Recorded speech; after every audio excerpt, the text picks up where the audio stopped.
and dangerous. So dangerous everywhere, dangerous striking, huge reach advantage. Yeah. But if you're Topuria, you're not going to go up to 55 without some sort of guarantee. Because remember, he's giving up the belt, so he's not getting pay-per-view points. But it's his idea. Well, because the weight cut's too tough. Is that what it is? Yeah. They talk so much. They act like they invented the sport. They talk, and at the end of the day, they do what they are told to do. Joe Rogan didn't hold back when discussing the explosive footage recently circulating online, which shows Ilia Topuria in a full-blown physical altercation with members of Team Khabib at his own gym in Spain. Speaking on his podcast, Rogan addressed the incident by acknowledging Ilia's fiery temperament but emphasized that such brawls have no place in a training facility. Look, gyms are sacred spaces. Sparring is controlled, but when it gets that physical, lines are crossed, Rogan said. He voiced concern about the environment devolving into chaos, stressing that while training should be intense, it should never become personal or violent outside the cage. You've got to keep that stuff in the octagon. We've all seen tempers flare during training, but when it turns into a brawl, you're risking long-term damage physically and career-wise. His tone, though measured, revealed frustration that a top-tier UFC fighter like Topuria would allow himself to get caught in a situation that could derail his momentum or jeopardize valuable relationships. My real goal always was Islam. But since he decided to run away, it has to be Charles. But with me coming up, he was like, I don't have to take this risk. I'm going to move up to the 170. I'm going to try to get another belt. And that's all, because he knows that I'm dangerous. He knows that I'm going to put him to sleep. The situation Rogan was reacting to had already made major headlines within the MMA community. The incident reportedly occurred just days after Ilia Topuria's shocking knockout victory over Charles Oliveira at UFC 317. This was no ordinary gym scuffle. It was a chaotic brawl involving multiple members of Team Khabib, Topuria's entourage, and even gym staff. What began as a heated verbal exchange over comments made on social media quickly escalated after one of Khabib's protégés allegedly insulted Topuria's team, calling their championship win over Oliveira a fluke. Eyewitnesses reported that Topuria, who was in the middle of a light training session, confronted the visiting team directly and refused to let the comment go unchallenged. The punches were thrown, mats were overturned, and security was reportedly called in to restore order. He said that he wanted you to face Charles before fighting Islam. He believes you beat Charles. What did you make of Khabib's comments, and why do you think he wanted you to fight Charles before fighting Islam? Honestly, I don't care what he wants. Question for Ilia Topuria. The former UFC lightweight champion Islam Makhachev was critical of you this week. He went on an interview and We don't give a fuck about him, so save that question. This incident didn't happen in a vacuum. Tensions had been simmering for weeks between Ilia Topuria and members of Khabib's camp, particularly following the controversial shakeup in the UFC's pound-for-pound rankings. Jon Jones had officially announced his retirement, seemingly ending the long-standing debate over who deserved the top spot.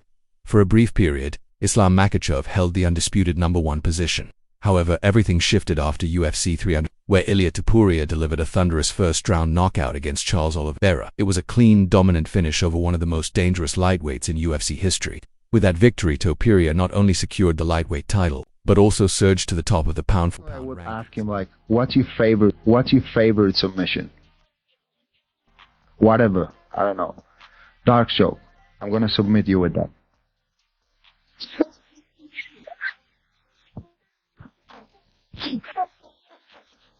So if you ask him what his favorite submission is, you would do that to him. Yeah. This is a guy that's trained and coached by Khabib, who, 28-0. The ranking shift ignited a fire within Team Khabib. Islam Makhachev's manager Ali Abdelaziz quickly went public with his disapproval.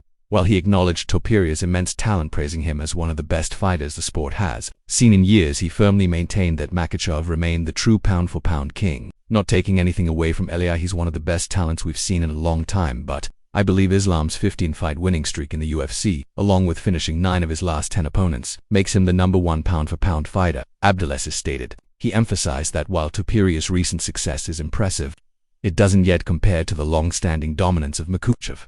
Abdelaziz highlighted Islam's decisive victories over elite contenders, specifically Charles Oliveira, Alexander Volkanovski, both in their premas, the defining factor that separates him. Yeah, Ilia strong. I say he punch good, fast. He make Charles go sleep quick.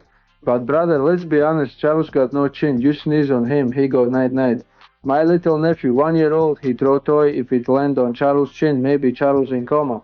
He'll get KO so easy. Now even air make him dizzy. I swear, Hezbollah can put him to sleep if he throw one punch. Ilia Topuria, on the other hand, has experienced one of the most meteoric rises in recent UFC history. Undefeated in the promotion, he has knocked out Charles Oliveira, Alexander Volkanovski, and Max Holloway, three legends of the sport, in devastating fashion. Already a two-division champion, Topuria is viewed by many fans and analysts as the new face of the UFC. His crossover appeal, explosive fighting style, and knockout power have catapulted him to global superstardom, drawing frequent comparisons to Conor McGregor at the peak of his fame. However, critics argue that some of Topuria's biggest wins came at a time when those opponents were arguably past their prime, while Makhachev has resumed boasts dominant victories over elite fighters, still competing at their highest level. That's a fun question. Okay, let's have a little fun with this, shall we? Here's Khabib's resume. Let's go last 5 fights. Fair? Sure. Khabib's last 5 fights. He submitted Justin Gaethje. He submitted Dustin Poirier. He submitted Conor McGregor. He UD'd Ali Quinta. He UD'd Edson Barbosa. Last 5 fights. Last 5 for Ilia. KO'd Charles Oliveira, KO'd Max Holloway, KO'd... Adding fuel to the fire was Islam Makhachev himself, who following Topuria's victory posted a cryptic message online that many interpreted as a subtle dig, without naming names. He wrote, "Some people are made champions by hype, others, by hard work. Real ones know the difference." Though indirect, the timing was unmistakable. Fans quickly connected the dots and viewed the statement as a jab at Topuria's rapid ascent. In response, Topuria brushed off the remark in interviews, saying he wasn't surprised that some would try to discredit his success. Still, the growing tension between both camps was becoming too obvious to ignore. Whether you've earned the right to fight for the #1 spot. Have you seen this clip yet of Khabib talking about you or no? I have watched some of them. Then came Arman Sarukian, a top lightweight contender and former opponent of Islam Makhachev. Sarukian was present at UFC 317 and had even made weight as the backup fighter for the event. In a sit-down interview with Ariel Helwani, he was asked who would win in a hypothetical matchup between Makhachev and Topuria. Without hesitation, he chose Islam. Islam Makhachev would beat Topuria by TKO. That's a different level of fighter. You can't compare Ilia to Islam. Islam may not be champion right now, but if he captures a second title, he'll be pound for pound #1, Sarukian stated. His response echoed a growing sentiment among fighters who shared the octagon with Makhachev that the Dagestani operates on an entirely different level. I want to go up to 155 pounds, fight 55 pounds, fight the #1 contender, and then if he wins that, then he fights Islam. I think that's good, brother. I think he deserves. I think if you go up and you beat somebody like Dustin Poirier or Charles Oliveira, he's next. Why not? Because there is nobody. So you don't think right now Ilia deserves a shot at 155 pounds? Without fighting in 155? Without? No, I don't think. Because Islam already give chance. And people talk bad about, like, oh, he fight 2 times with Volkanovski. Now Makhachev is set to face Jack Della Maddalena in a welterweight bout later this year, possibly at Madison Square Garden. If Makhachev secures the win and captures a second title, his claim to the top pound-for-pound spot could become undeniable. Meanwhile, Topuria has also expressed interest in moving up to the 170-pound division, potentially setting the stage for a future super fight. However, the UFC appears hesitant for now to book that clash, instead opting to let both fighters pursue their individual paths. Topuria is expected to defend his lightweight title against another top contender, while Makhachev continues his quest to make history. Dangerous opponent with Arman Sarukian. So sorry to talk about something else, but one guy that keeps talking about you also is Ilia Topuria. Do you have a message for him? He really wants to fight you next year. No, man. I'm tired to give chance the small guys, you know. I need my second belt, you know. It's nothing excited. He's a good fighter. He's a good skills fighter, but I don't know. It's clear that the rivalry between Makhachev and Topuria is far from over. The gym brawl in Spain is now seen as a physical manifestation of their Cold War, a clash of egos, entourages, and philosophies. What made the incident especially troubling to fighters and coaches worldwide was that it unfolded in a place considered sacred, the gym, where athletes are meant to sharpen their skills, not settle personal scores. For Topuria, who has already drawn criticism for his brash persona and bold trash talk, the altercation added another layer of controversy. It also raised concerns about whether his meteoric rise is happening too fast, prompting questions about whether fame and success are starting to come at the cost of discipline. Khabib recently said that He wanted you to face Charles before fighting Islam. He believes you beat Charles. What did you make of Khabib's comments, and why do you think he wanted you to fight Charles before fighting Islam? Honestly, I don't care what he wants. Joe Rogan's reaction captured what many insiders were already thinking. While he praised Topuria's raw talent, he emphasized the critical importance of professionalism. It's one thing to be a savage in the cage, but if you let that energy spill into the gym, you risk becoming a liability to yourself, Rogan said. He referenced past fighters who allowed personal rivalries to seep into training environments, often resulting in injuries, suspensions, or a loss of respect within the community.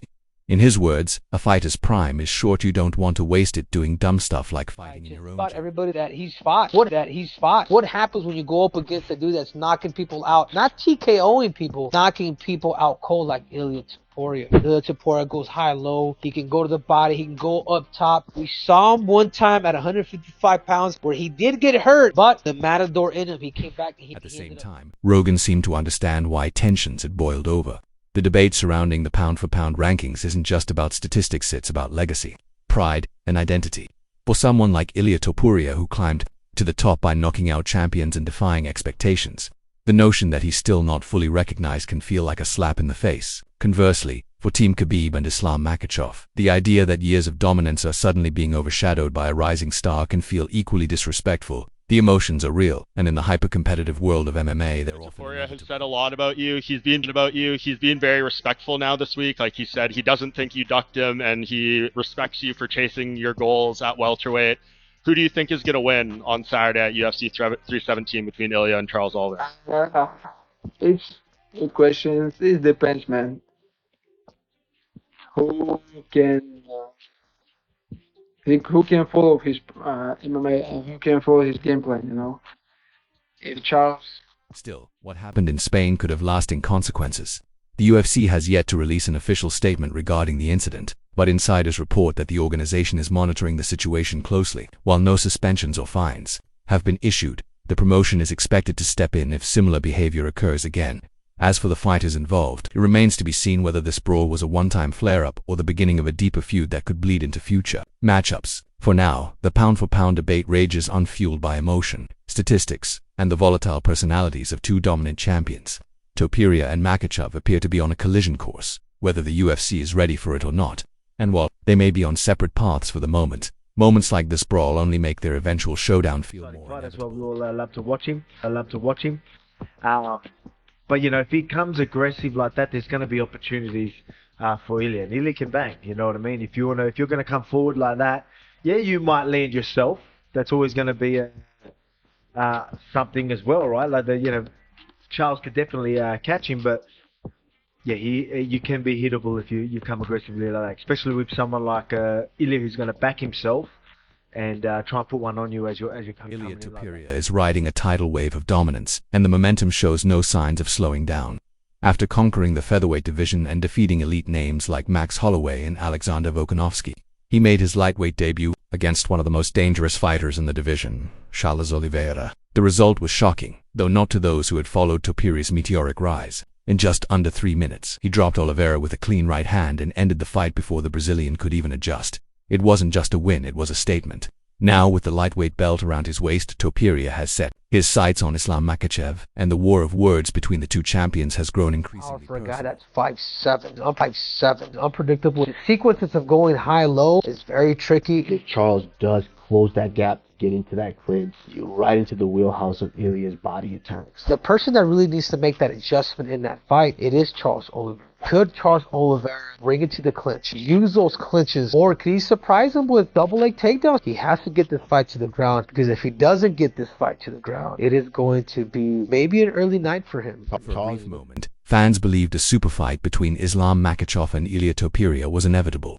Both men were dominant, undefeated, and riding waves of knockouts and submissions, a dream matchup in the making.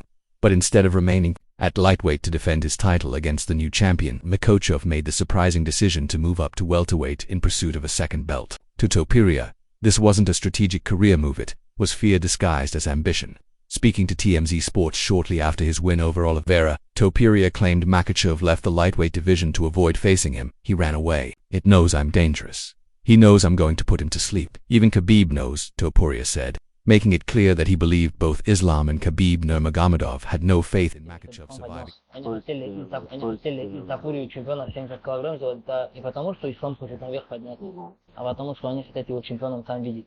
Потому что они думают, что он будет продавать бои. Ислам не отказывается. Ислам не хочет отказываться, он хочет The подраться. comment struck a nerve, suggesting not only that Makhachev was afraid, but that even Khabib, his mentor, lacked confidence in him, only added fuel to the fire. Topuria doubled down, claiming that if the UFC had offered Makhachev a different opponent like Justin Gaethje, the Dagestani might have stayed to defend his title. But once Topuria entered the picture, Makhachev quickly jumped weight classes.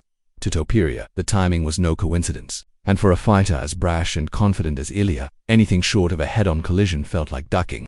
The fight world erupted with speculation. Was Islam Makhachev truly avoiding Ilia Topuria, or was he simply following his ambition to become a two-division champion like Conor McGregor and Daniel Cormier? For Topuria, the answer was crystal clear. Makhachev, despite his dominance and 15-fight win streak, didn't want to risk it all against someone like him, a younger, faster, and more explosive striker who had just dismantled legends back